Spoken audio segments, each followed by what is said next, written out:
Dewan Pimpinan Daerah Asosiasi Pengusaha Jasa Boga Indonesia (APJI) Sumatera Selatan periode 2019-2024 dipimpin oleh Susi Sulaiha yang terpilih secara resmi dan dikukuhkan langsung oleh Ketua Umum APJI Rahayu Setiawati di Gria Agung. Pada acara ini dilakukan penyerahan bendera Pataka dari Ketua Umum APJI kepada Ketua APJI Sumsel terpilih yang disaksikan Asisten Bidang Pemerintahan Provinsi Sumsel Ahmad Najib. Untuk penyerahan bendera APJI dari tim APJI Sumatera Selatan, Pak Asisten 1 Bidang Pemerintahan Bapak Ahmad Najib. Saya kukuhkan saudara-saudara sebagai pengurus Dewan Pimpinan Daerah Asosiasi Pengusaha Jasa Boga Indonesia Daerah Sumatera Selatan masa bakti tahun 2019 sampai dengan tahun 2024.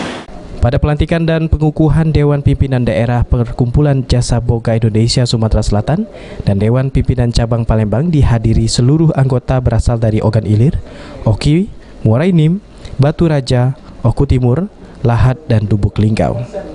Oleh Ketua DPC kita yang baru, nantinya baik untuk DPD dan juga DPC. Ketua Umum APJI Rahayu Setiawati menjelaskan bahwa dari pengukuhan ini, seluruh anggota APJI diharapkan dapat bergandengan tangan untuk memajukan APJI Sumsel sebagai wadah yang diakui oleh pemerintah dan Kadin Indonesia, di mana pada hari ini terdapat 12 DPC dan DPD, sehingga ini merupakan awal untuk organisasi mulai melakukan kerjasama bersama pemerintah.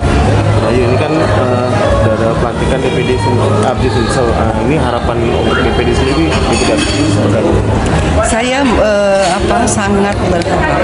Ini kan langsung 12 DPC dan DPD ya pelantikan.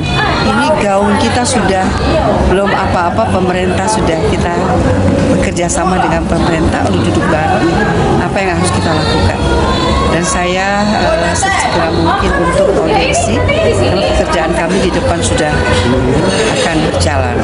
Begitu kira-kira. Ia juga menambahkan untuk menjawab semua tantangan, maka APJI akan terus meningkatkan profesionalisme pengurus dan anggota sehingga kualitas produksi dan pelayanan masyarakat dengan baik. Salah satunya dengan mengikuti perkembangan teknologi informasi melalui 4.0 yang perlu dilakukan melalui program yang nyata. Dan untuk yang kedua pada malam hari ini, terima kasih Ibu sekali lagi. Amanda Lydia, PAL TV. Berharap berkah dari Allah.